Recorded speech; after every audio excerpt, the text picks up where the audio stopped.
राऊरी तालुक्यातील चिंचोळी फाटा येथे दिनांक 23 जुलै रोजी पहाटेच्या सुमारास घरासमोर झोपलेल्या वयोवृद्ध इसमावर एका पिसाळलेल्या कुत्र्याने हल्ला केला। या हल्ल्यात वृद्ध मयत झाले असून कुत्र्याने अनेक जणांना चावा घेतल्याने सदर कुत्र्याचा बंदोबस्त करण्याची मागणी ग्रामस्थांकडून होत आहे।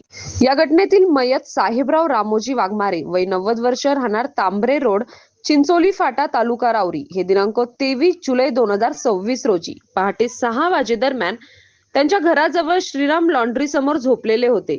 ते झोपेत असताना एका पिसाळलेल्या कुत्र्याने त्यांच्यावर हल्ला केला। त्यांच्या शरीराचे अक्षरशः लचके तोडून काढले। घटनेची माहिती मिळताच जीवनदायी रुग्णवाहिका चालक निखिल भोसले यांनी ताबडतोब घटनास्थळी जाऊन गंभीर जखमी झालेले साहेबराव वाघमारे यांना उपचारासाठी राऊरी येथील रुग्णालयात दाखल केले।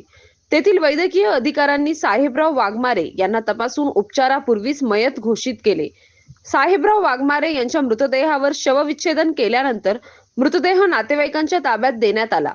घटनेनंतर वन विभागाचे अधिकारी ज्ञानेश्वर साळुंके, पोलीस निरीक्षक रवींद्र देशमुख, हवालदार सतीश आवारे, देविदास कोकाटे, रवी पवार, सूरज गायकवाड, नदीम शेख, जालिंदर धायगुडे, अंकुश भोसले, चिंचोळी गावचे सरपंच सुरेश उर्फ बंटी लाटे व स्थानिक प्रशासन, आरोग्य विभाग आणि पशुवैद्यकीय विभागाचे पथक व ग्रामस्थ घटनास्थळी दाखल झाले। दरम्यान सदर पिसाळलेल्या कुत्र्याने 10 ते 12 जणांना चावा घेतला। दुपारी उशिरापर्यंत पिसाळलेल्या कुत्र्याचा शोध घेण्याचे काम सुरू होते।